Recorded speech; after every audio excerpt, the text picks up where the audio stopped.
Olá, meus queridos, graça e paz, pastor Josias. Olha, como prometido, vamos aqui à primeira aula de Teologia do Novo Testamento. Vamos falar hoje sobre o livro de Mateus. Mateus, ele é um dos discípulos de Jesus. No seu chamamento, ele tem o seu nome descrito como Levi. E ele trabalhava coletando impostos, provavelmente na sede de Cafarnaum. Muito bem. E Mateus, ele escreve o livro que leva o seu nome, visando de alguma maneira influenciar os seus concidadãos judeus. Mateus escreve para judeus. Portanto, quando ele escreve para os judeus, ele tem a ênfase de que Jesus é o Messias, que Jesus é aquele rei que havia de vir. E ele começa o seu evangelho, portanto, citando a genealogia. No capítulo 1 você vai encontrar a genealogia de Jesus. E você vê Jesus sendo ligado genealogicamente tanto a Abraão quanto a Davi. Isso, teologicamente, é muito importante, porque você vai incorporar as alianças tanto abraâmicas quanto davídicas ao Messias, ou ao Machia. Machia é a palavra judaica para Messias, tá bom? Do hebraico, Machia, Messias. E no grego é o ungido. O ungido é o Messias. Ou seja, Mateus apresenta, portanto, Jesus como sendo o elemento que foi preparado durante todo o Antigo Testamento. Aquele de quem falam os profetas. Aliás, o livro de Mateus está recheado de passagens que vão dizer para que se cumprisse aquilo que foi dito por parte do Senhor pelos profetas. Você vai encontrar isso no capítulo 1, 22, no capítulo 2, no versículo 15. Também vai encontrar isso no capítulo 2, no versículo 23. Você encontra isso ainda no capítulo de número 4, no versículo 14. No capítulo 8, versos 17. E no capítulo 13, no verso 35. No capítulo 21, você encontra no verso 4. No capítulo 26, você encontra no verso 56. E no capítulo 7, você encontra no verso 9. Passagens que geralmente se iniciam com trecho. Para que se cumprisse o que foi dito por parte do Senhor pelo profeta. Então, Mateus está mostrando aos seus concidadãos que Jesus era aquele de quem fala os profetas. Isaías, um dos maiores profetas messiânicos, porque a virgem dará luz a um filho. Para alguns, uma loucura terrível, mas para outros, entendendo o nascimento virginal de Cristo, compreende que ele é o Messias que havia de vir. Muito bem, a expressão reino dos céus ocorre com frequência, 43 vezes. Você não vê muito Mateus falando reino de Deus. E por que não vê? Porque os judeus têm um costume de ser muito criteriosos para falar a palavra Deus. Porque um dos mandamentos diz que não se deve tomar o nome de Deus em vão. Então, eles usam a expressão o divino, o eterno, mas evitam escrever Deus, o El. Então, ele não fala reino de Deus, ele fala o reino dos céus. Muito bem. E o Mateus, o Levi, ele trata de preparar o caminho de entendimento das pessoas para o desempenho da missão do Cristo. Viu? Aliás, o livro de Mateus, ele gira em torno de 5 sermões, tá bom? O primeiro sermão você encontra no capítulo 5, 6 e 7, que é o Sermão da Montanha, ou o Sermão do Monte, como queira. Nele constam as beatitudes, bem-aventurado, e lá vem as bem-aventuranças, os que choram, porque serão consolados, viu? E o segundo sermão fica no capítulo 10, você vai encontrar no capítulo 10, segunda sorte de sermão. Um terceiro sermão você encontra no capítulo 13, do 1 ao 52. São um conjunto de parábolas de Jesus, tá bom? E as parábolas de Jesus era a forma que Jesus encontrou para contar verdades eternas aos discípulos, mas as pessoas que não entendiam essas parábolas, que não estavam no seu círculo, ficavam como que sem entender. Isso acontecia exatamente porque o povo rejeita Jesus. E como ele for então rejeitado, ele busca apenas ensinar aqueles que buscavam a ele. Jesus tem negócio com quem tem negócio com ele. Ele veio para os que eram seus, os judeus. Mas os judeus o rejeitaram. E aí ele deu o poder de todo aquele que nele crê, seja feito filho de Deus, aqueles que creem no seu nome. Então, Jesus fala por parábola. Você vai encontrar o quarto sermão no capítulo 18. Aliás, tá bom? É só aqui que você vai encontrar literalmente a fala de Jesus para a igreja, tá bom? No capítulo 18. Agora você tem também o último e não menos importante, o quinto sermão, que fica nos capítulos 24 e 25, que são chamados os capítulos apocalípticos, onde Jesus fala dos fins dos tempos, tá bom? Esses 5 são cinco sermões que são capazes de fazer as pessoas compreender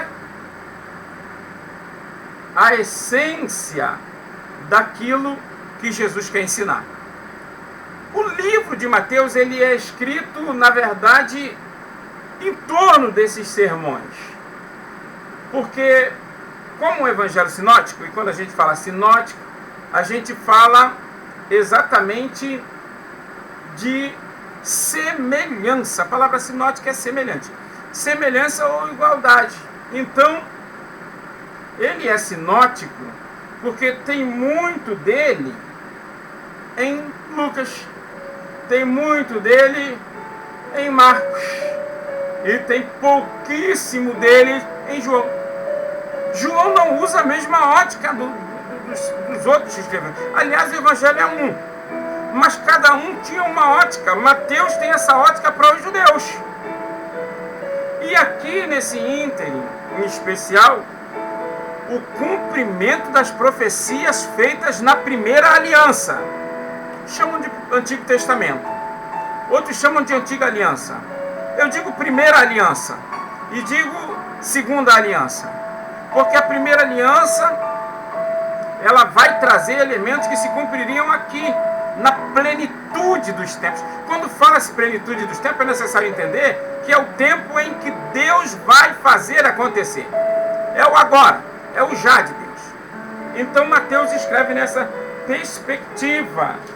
Ainda olhando nessa forma de compreender Mateus, você vai ver que do capítulo 1 ao capítulo 4 é a introdução ao ministério de Jesus.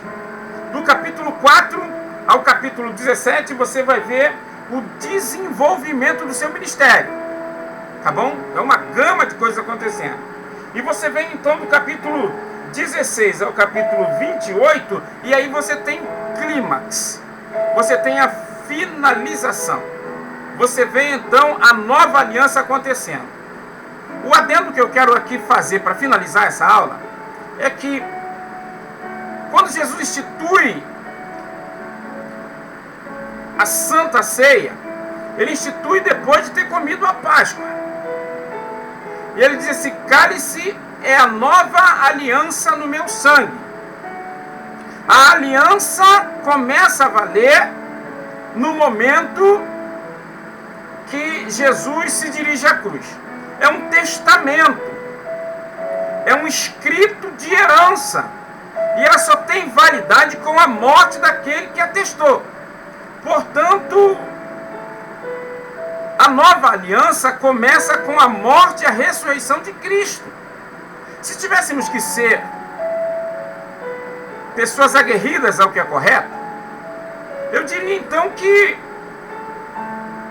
o período interbíblico deveria perpassar até o momento da morte e ressurreição de Cristo, porque só da morte e ressurreição começa a nova aliança.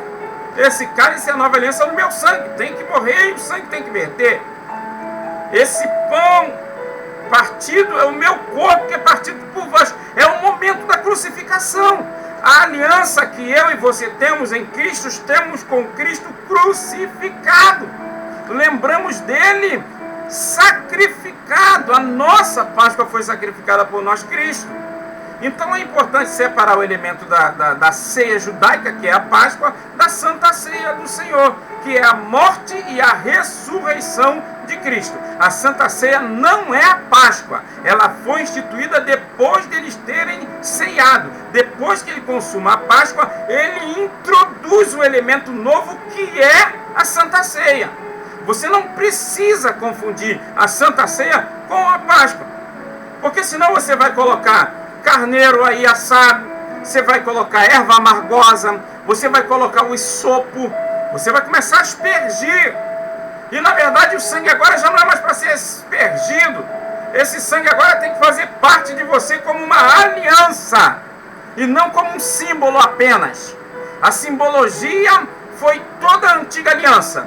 Na nova aliança você faz parte no pacto. Você faz parte no pacto. Então começa o Novo Testamento, a teologia do Novo Testamento, introduzindo o pacto. Porque por Cristo Jesus vieram a graça e a verdade. Por isso, meu irmão, que essa aula seja um diferencial entre o Cristo nos dias da sua carne e o Cristo crucificado, como diz o apóstolo em Gálatas, capítulo 2, 20. Agora, não mais vivo eu, mas Cristo vive em mim. Então, ele vai dizendo exatamente a respeito de que a vida que agora eu tenho na carne, em Gálatas 2:20, eu vivo na fé do Filho de Deus. Então agora ele declara que não é mais a vida dele. A vida agora é de Cristo. Então, de novo, irmãos arminianos, acabou o livre-arbítrio. Porque agora você só tem uma escolha. A escolha é obedecer. Porque no momento que o homem peca, perdeu o livre-arbítrio, está em pecado. Mas quando Cristo restaura ele ganha livre-arbítrio? Não, ele ganha uma opção, que é de servir por amor. Então, sendo assim, Mateus introduz essa aliança, a nova aliança, no sangue de Jesus, o sangue que nos purifica de todo o pecado. Mateus, capítulo 2, se não me falha a memória, capítulo 1, 20, vai dizer a respeito de Jesus perdoar os pecados da humanidade inteira. Vamos dar uma olhadinha nisso? Vale a gente vir aqui para olhar. Comecinho do livro de Mateus, a gente encontra essa citação. Mateus 1,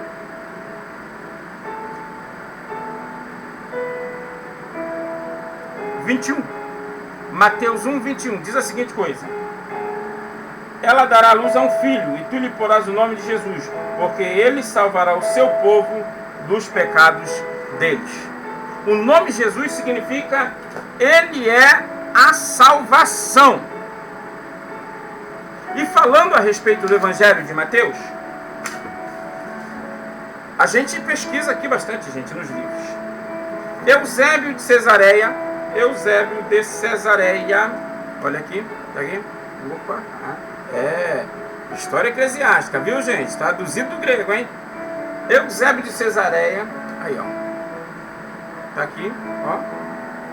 Página 97. Diz assim: com efeito, Mateus, que primeiramente tinha pregado aos hebreus, quando estava a ponto de ir aos outros, entregou por escrito seu evangelho, em sua língua materna, fornecendo assim, por meio da escrita, o que faltava de sua presença entre aqueles de quem se afastava. Eusébio de Cesareia, portanto, dá a entender que Mateus, após escrever o seu evangelho, vai pregar aos gentios. Não é só Paulo que prega aos gentios. Mateus prega aos gentios também.